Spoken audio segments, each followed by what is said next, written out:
જામનગરમાં વિજરખી રેન્જ ફાયરિંગમાં ખેડૂતને ગોળી વાગી ગઈ હતી। 32 વર્ષીય મનસુખ લોખીલને કપાસ ઉતારતી વખતે આ ગોળી વાગી હતી। વિજરખી રેન્જ ફાયરિંગમાં પોલીસ દ્વારા ફાયરિંગની પ્રેક્ટિસ કરવામાં આવે છે। 2 કિલોમીટર દૂર વાડીએ કામ કરી રહેલા ખેડૂતને પડખાના ભાગે ગોળી વાગી ગઈ હતી। ખેડૂતને સારવાર અર્થે જામનગરની જીજી હોસ્પિટલમાં ખસેડવામાં આવ્યા છે। અગાઉ ગાય ભેંસ તેમજ ખેત મજૂરોને પણ ગોળી વાગી ચૂકી છે। ગ્રામજનો દ્વારા કલેક્ટર, મામલતદાર અને જિલ્લા પોલીસ વડાને રજૂઆત કરવામાં આવી હતી। વિંજરખી ગામના ખેડૂત હોય મારા ભાઈ મનસુખભાઈને 8:30 વાગે ગોળી લાગી છે। કોઈ એનો નિકાલ નથી કરતા। 4-5 ને કીધું, 4-5 માં કોઈ નહીં, 4-5 ને ગોળી લાગી। રજૂઆત અમે વસ્તુ 3-4 જણાને લાગી હતી। આજે નહીં, આજે મનસુખભાઈ એકને લાગી એને પડખામાં। પેલા ગોધરાને લાગી હતી। હા, કલેક્ટરમાં કરી હતી, મામલતદારમાં કરી હતી, રાઘવજીભાઈમાં કરી હતી। અહીંયા ખેતી કપા ઉતારતા મનસુખભાઈ। બોલો બોલો।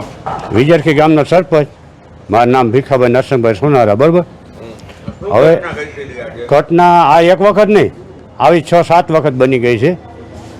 ગોળીઓ લગભગ ને અમે કાઢીને એકમાં હોસ્પિટલમાં લઈ ગયા। બરાબર, અને આનો કાંઈ નિકાલ આવતો નથી। અમારે બંધ કરાવવા માગીએ। આજે શું, આજે ગોળી એરે પેટમાં છે, રે નજરે છે। મનસુખ ને એરે લાગેલી ગોળી હતી હાજરમાં। જે વાડીએ રોતા હતા, વાડીએ કામ તો કરું, કોઈ માણસો વાડીએ રહેતા નથી। બરાબર, આખી સીમનું માણસો કોઈ અહીંયા ટકતું નથી। બરાબર, હવે ઘર ધણીને જાવું કે ન જાવું? રજૂઆત 3 વખત કરી, એમ 3 થી 4 વખત એમ રાઘવજીને કરી છે, બધે કરી છે। સાહેબ નમસ્કાર, મારું નામ છે અશ્વિનભાઈ ધનાભાઈ લોખીલ। હું વિજરખી ગામનો રહીશ છું અને વિજરખી ગામનો ખેડૂત છું। અમારે ત્યાં વિજરખી ગામમાં ફાયરિંગ રેન્જ છે, પોલીસ ફાયરિંગ રેન્જ। એની જે કાંઈ ગોળીઓ છે ને એ ઉડીને અમારી વાડી આવે છે અને અમારી વાડી ત્યાંથી થાય છે 4 થી 5 કિલોમીટર દૂર। અને અમે વારંવાર રજૂઆત કલેક્ટર સાહેબને, ડીએસપી સાહેબને અને કૃષિ મંત્રી શ્રી રાઘવજી સાહેબને આવેદન આપેલું છે, પણ તોય કોઈ નિકાલ આવ્યો નથી। અને અમારે આ 5મો બનાવ છે।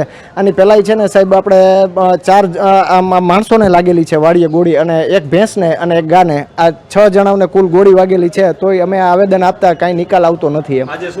આજે સવારે છે ને અમારા નાના ભાઈ મનસુખભાઈ જયસંગભાઈ લોખીલ વાડીએ રૂ ઉતારવા ગયેલા હતા। ત્યાં કણે રૂ ઉતારતા હતા ને પોલીસ ફાયરિંગ ચાલુ થયું, ત્યારે અમારી વાડી એ જે છે એ 2 કિલોમીટર દૂર છે। ત્યાં કણે એમને પડખામાં આવીને પેટના ભાગે ગોળી વાગેલી છે, અને હજી હાલમાં પેટમાં ગોળી અત્યારે છે, અને અત્યારે અમે સિવિલ હોસ્પિટલ જામનગર લઈ આવ્યા છીએ।